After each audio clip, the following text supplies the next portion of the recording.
Last month, I covered the wannabe power couple in Chicago using the popularity of conversations surrounding Black entrepreneurship on social media to lure in Black people, trapping them in really bad loans. Well, I have an update on the story. Shout out to Tatiana for putting me in the loop. We're going to get into it, but first, take a second to make sure you're subscribed to the channel and click the notification bell for all updates. Won't waste any time, let's go ahead and get into it. Now NBC5 responds, for months we've been digging into a so-called real estate Ponzi scheme. It's accused of financially decimating dozens of Southside families, and those allegations are detailed in recent lawsuits filed against a home flipping business called iFlip Chicago. Now they're accused of luring inexperienced investors into predatory loans, resulting in bankruptcies and a slew of foreclosures across the Woodlawn area. And since our first story aired last month, more alleged victims have contacted PJ Randawa, showing us the supposed scheme may have an even bigger impact than we first thought. They promised a path to financial freedom, a shot at building generational wealth. Make an investment and leave a legacy for your children and your children's children.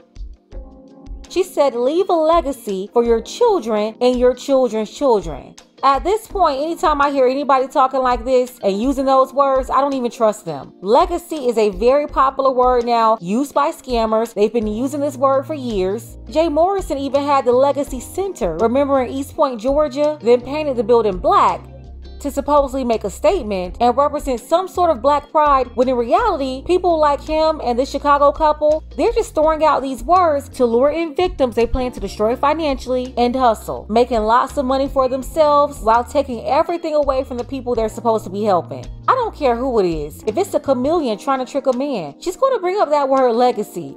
No different from these scammers out here. So people, please stop getting fooled with these folks talking about legacy.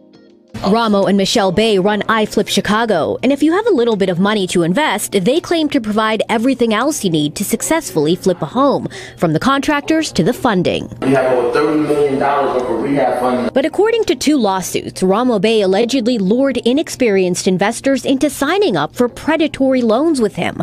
The loans were cross-collateralized, meaning if Ramo fell behind on any other loans in his name, the iFlip investors he recruited would be responsible for paying his debt.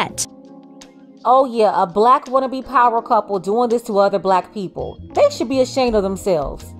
As a result, nearly a dozen investors tell NBC5 Response they couldn't access the loan money they needed to finish their flips. It's like getting in bed with the devil. Every day I came in the game when I lost. With the interest on their loans accumulating, these investors say they had no choice but to dip into their own funds to start renovating their properties. But there was another challenge. It's falling apart. You feel like this will snap at some point? It's gonna snap. The investors say the poor quality of work done by iFlip's contractors led each home to fail multiple city inspections.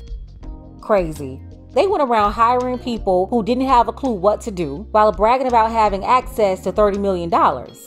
And obviously they were not managing these projects day to day, you know, like they told investors they would. They basically just signed them up to float their own debt. Basically everything that took place in our home was against the city code. It's raining in the room. So almost all of the work completed had to be torn out and redone. So I just took this drywall down. This is what's behind the wall.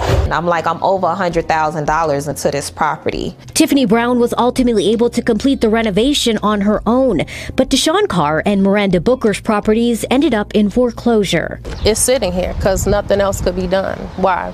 Because all of our funds had run out. In a statement to NBC5 Response last month, Ramos said he and his clients were a victim of predatory lending and that language in the loans was never disclosed or explained at closing. And I talked about this before. He tried to say he didn't know about the loan or the cross-collateral clause. I'm sorry. These people are still out here on Facebook and Instagram positioning themselves as experts. So don't come out here trying to play dumb now. And I told you before, the wife Michelle, she's a real estate broker. She's been in the business for a decade. Now, for whatever reason, the news, they're barely mentioning her when they're together. And that's why I'm not buying that they're ignorant.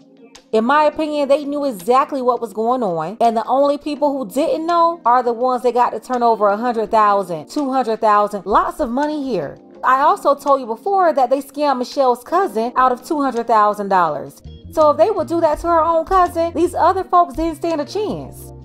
But emails and documents obtained by NBC5 Response show Ramos signed up more than 20 iFlip investors for these loans, and he was repeatedly told his debts were being tacked on to other investors' loans.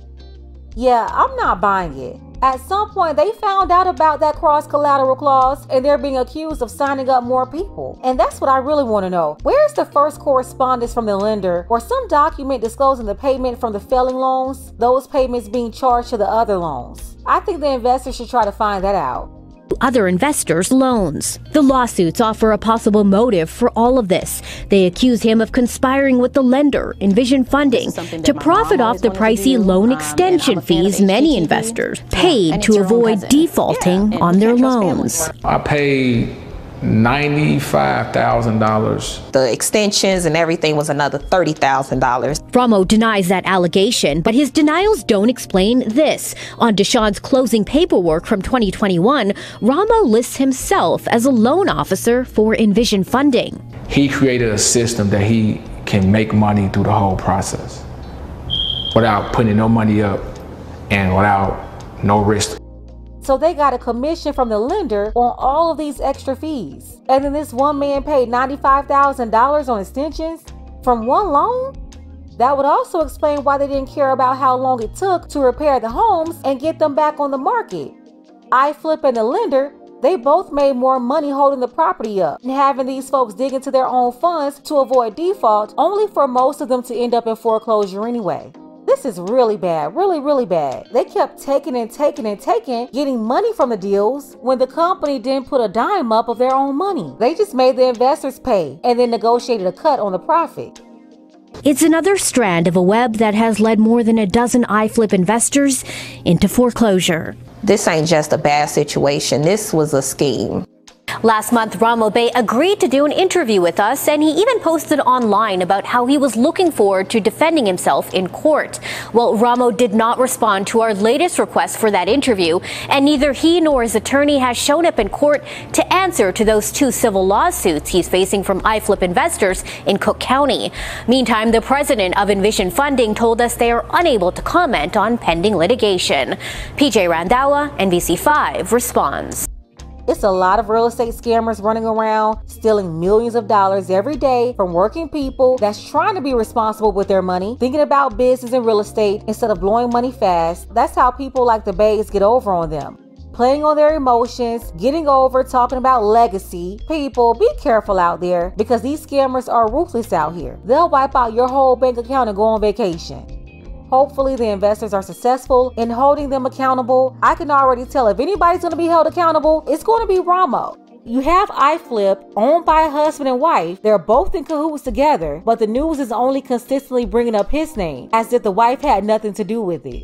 No, I'm sorry. His real estate broker wife, Michelle, she was in on the scam too. They're together. So yeah, let's go ahead and get the conversation started. Why was Ramo so eager to do an interview last month and now he's not trying to talk about it anymore? Tell me what you think about this below. Again, shout out to Tatiana. Tatiana is a licensed agent and one of the investors scammed by this company. Lawsuits are out there now, so they're moving as a group to make sure these folks are held accountable, all parties involved. I also got to shout out Baha. I appreciate you for all of your support for the channel.